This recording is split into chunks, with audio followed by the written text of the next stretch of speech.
بسم الله الرحمن الرحیم. زموږ ستاسو د نن ورځ درس په پاور پوینټ پروګرام کې انسرټ ټاب ده. ټیبل ده چې په ورډ پروګرام کې مو لوستی دی. پکچر سکرین شاټ ده هم څه چې نوي دي هغه دی فوټو البم، د عکسونو البم. د فوټو البم په مرسته تاسو کولی شئ د خپلو عکسونو څخه یو البم جوړ کړئ یا هم یو پریزنټیشن ترې جوړ کړئ. تاسو به راشئ په فوټو البم سره کلیک تر سره کوئ، ورته ووایئ چې ایډیټ نیو فوټو البم. پر دې زه کلیک کوم او بعد له هغه فایل سلیش ډیسک په ده به کلیک کړي او اوس به ته ورته عکسونه انتخاب کړي. زه پر دې ساحه کې په دې فولډر کې او دغه عکسونه لرم، کنټرول ای په ذریعه ورته ټول انتخاب کوم. پر انسرټ سره کلیک بعد له هغه چې څنګه تاسو په کریټ کلیک کوئ د عکسونو یو البم یا هم یو پریزنټیشن به درته جوړ شي په دغه ترتیب سره، او هر یو عکس په جلا جلا سلایډ کې راغلی. فوټو البم لزو دا پیره راځم پر ایډیټ فوټو البم باندې کلیک کوم. که چېرې پر نیو فوټو البم کلیک کوم ماته په بل پریزنټیشن کې بل یو د عکسونو البم یا پریزنټیشن جوړی، خو مګر زه غواړم په دې کې تغیرات راولم. ایډیټ فوټو البم ځینې دلته کمانډ دي، نیو ټیکس باکس په نامه سره ده. مثلا ته غواړئ چې د دې دوم او د دریم ترمنځ یو ټیکس باکس ولري، تاسو وکیږئ یو خالي سلایډ درته درکوي تر څو ته په هغې کې څه لیکل وکړي. بیرته راځم دا ډیلیټ کوم، ورته وایم چې ایډیټ فوټو البم انتخاب کوم یا ټیکس باکس ریموو له منځه لاړ. همدارنګه کیپشن بیلو آل پکچر غیر فعال ده، ورسره فریم شیپ هم غیر فعال ده.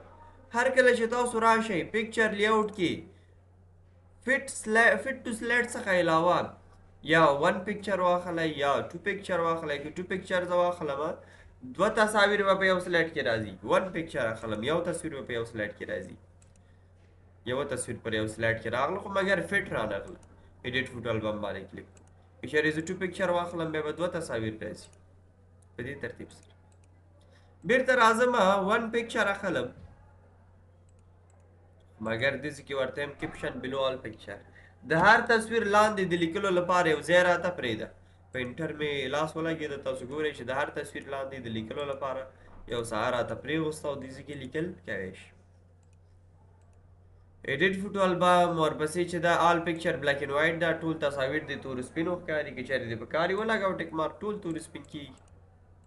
بیرته ترې ټیک مارک لرې کوم. پکچر لیاوټ کې مو ورته وایي چې پر یو تصویر کې یا هم په یو سلایډ کې څو تصاویر راشي.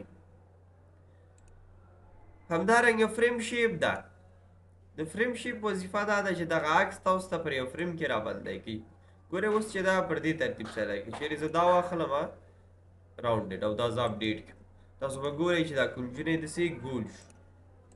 همدارنګه هغه نورې مختلف ډیزاینونه شکلونه دي، دې کې درته تغییرات ښکاري. مثلا داسې ده، داسې شکل یې ده یا داسې شکل لري په دې رقم سره. بیرته راځم ایډیټ فوټو البم باندې کلیک. بل دغه پریزنټیشن زموږ ستاسو تیم نه لري، ډیزاین نه لري. که چېرې ته وغواړې دته یو تیم ورکړې یو ډیزاین ورکړې نو ته کولی شي داسې کې د تیم څخه استفاده وکړي. په براوز به کلیک کړي. دا هغه تیمونه دي چې د پاور پوینټ پروګرام کې شتون لري چې دلته تا پر هر یو کلیک تر سره کړه اټومیټیکلي هماغه تیم اخلي. اپډیټ تاسو به اوس وګورئ چې هماغه تیم به یې اخیستی اوسي. بیرته راځم ایډیټ فوټو البم ته. داسې کې ځینې کمانډ دي خو مګر غیر فعال دي. دا به هغه وخت کې آن کېږي کله چې تاسو یو تصویر ته ټیک مارک ولګوئ. موو اپ موو ډاون، پاس یې وړئ لاندې راوړئ، ریموو په ذریعې ریموو کېږي. دا هم روټیټ ده، تاوی یې درته. او داسې کې هم هغه د رنګ تیزوالی تاسو ګورئ رنګ یې داسې تیز شو، بیرته رنګ داسې خیره کوم کمیږي. یا هم برایټنس رڼا ډېروالی او رڼا کموالی له داسې انتخاب کوی شئ. دا و فوټو البم. ورځ لپاره همدومره درس بس دی، تر بیا ښې چل.